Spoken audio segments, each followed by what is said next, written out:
修女听音乐的时候可以有一点摆动，你们不是在看电视好不好？可以动可以动。但是如果你想要拍、想要录影啊什么的，尽量没有关系，尽量拍有没有？但是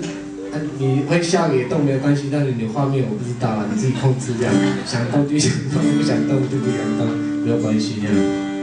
然后其实今天可能也耽误到一点点时间，因为我刚刚跑去买 iPhone 4，现在台东居然有呢，在台北很抢手，买不到。我平常都在台北唱歌表演比较多啊，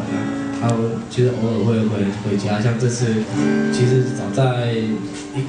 个月前哦，答应了这场的演出，但也没想到会发生到这种情况，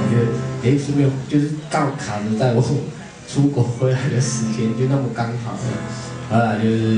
就刚刚因为出国，你知道，很重要就是要拍照。我非常体认大家想要拍照的心情，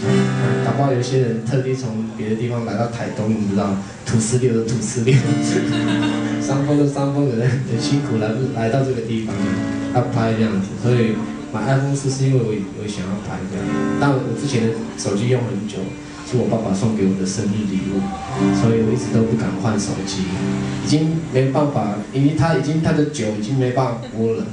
因为很多手机一定要拨到9，你知道吗？你快你的号码没有关系，9就是要用那个像阿美族的话叫古咪咪，用捏的，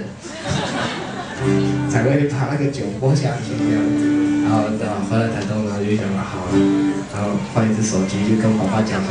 爸，你送我的生日礼物差不多了。好，下一首歌，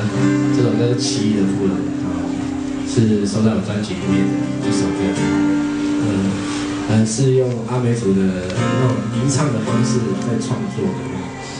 讲的是因为都兰很久没有办奇遇记了，我第一次看到都兰办奇遇记的时候，已经是我祈雨，不是雨哦，是下雨那个雨哦。虽然我们靠海啦，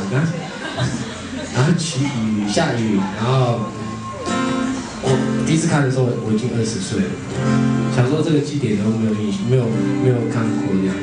然后当然也是很多关系可能宗教的因素啊，所以巫师其实也现在讲说，其实也你说存在不存在，其实都有点像是因为族群的尊严找到了，意识抬头，所以慢慢想要把这个东西